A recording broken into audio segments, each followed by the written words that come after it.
DMD is always delivers on the mic, and she had a lot to say. And as they were saying on the commentator team, the most decorated women's wrestler in the world, as Tony Schiavone said. I mean, they had all her awards, the cover things, and she's right, as we talked about before, main evented the first Rampage, the first ever women's main event. I liked how she said that the division was a wasteland and she made it a Brittopia.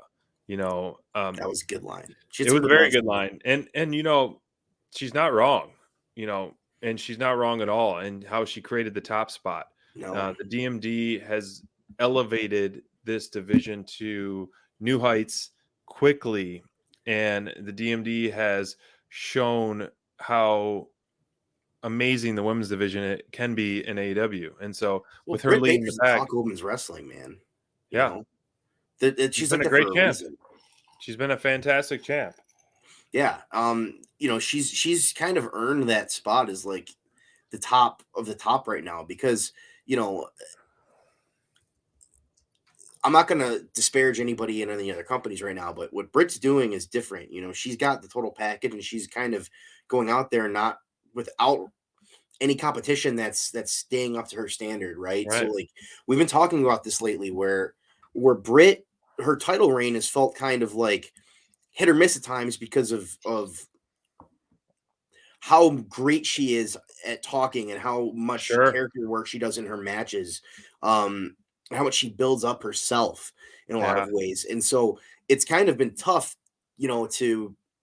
for her reign to feel consistent. And tonight again was one of those nights too, where it's like, okay, she won all these accolades, these awards, and that's great. She let us know, that's awesome. And that's what she has to do at times because sometimes her reign does feel a little bit like she's treading water. So when you have these kind of segments where you can go out there and make it seem special, you have to knock it out of the park. And I felt like when she was talking about herself, she knocked it out of the park for sure. Absolutely tonight. But the segment to me was a little hit or miss because, if you're not from Cleveland, you probably were like, oh man, those rips were huge. But like, honestly, all she did for this segment was find the first 3 insults about the town on Twitter and just repeat them. So it was like, for me as somebody that was waiting for it, excited about it, I was waiting for it to rip on stuff, like I love that stuff. I thrive on it.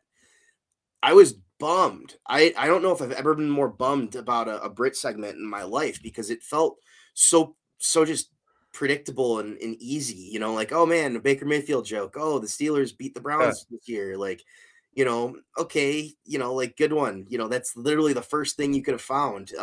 There were so many good insults. MJF and Britt, man, I feel like they both dropped the ball. You should have sent him a DM leading up to this, be like, insult. Here, this. I should have given them a big list of things. You got a big.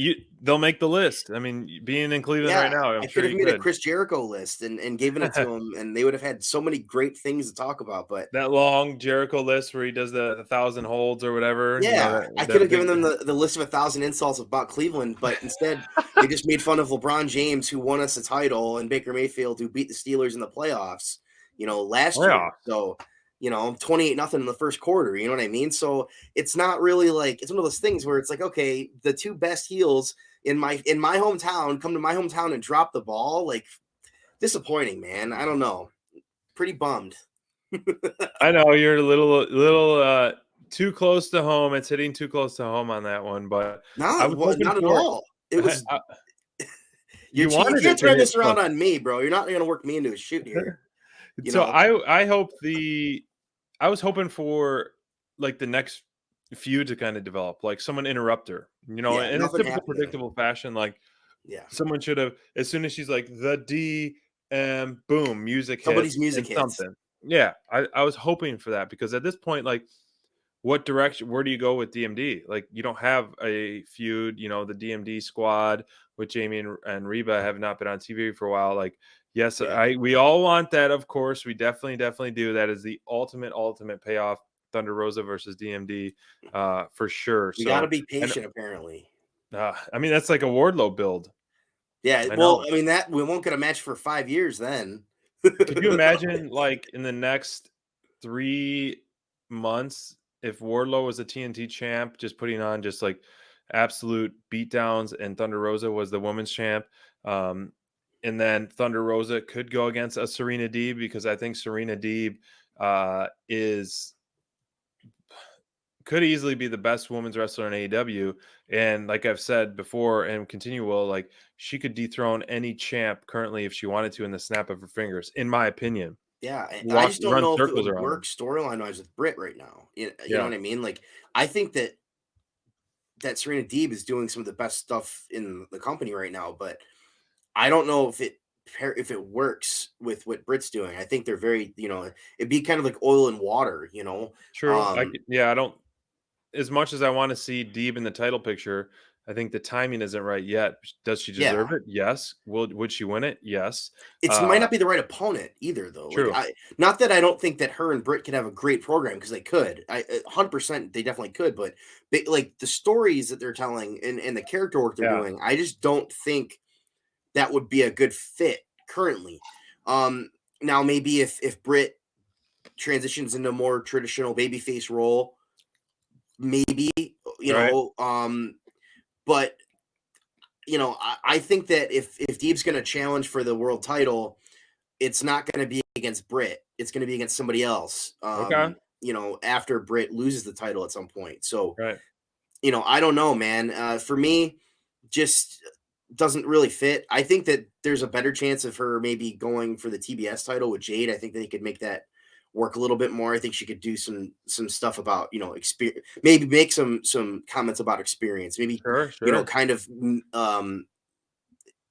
get reality and fiction together a little bit, kind of blend that Okay. together and talk about that kind of stuff. And even though they're both heels, you could tell very different stories, and that might turn the crowd a little bit more towards Jade. You know what I mean? So that could work in that direction. Where I Right. don't think Britt really needs that, and True. you would just be turning an anti-hero against a villain, which to me is kind of could work, but I don't know. Yeah. So we'll see.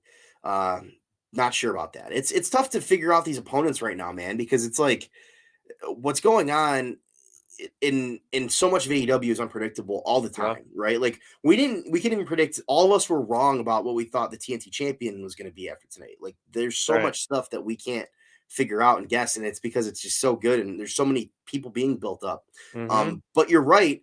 There is the big problem in the women's division is the lack of baby faces And like a um, depth, lack of depth. So lack if of you quality have depth. a lack of depth and baby faces together, uh, you're going to have to do something out of the box. So who knows what's coming next, man? Yeah. It's totally unpredictable.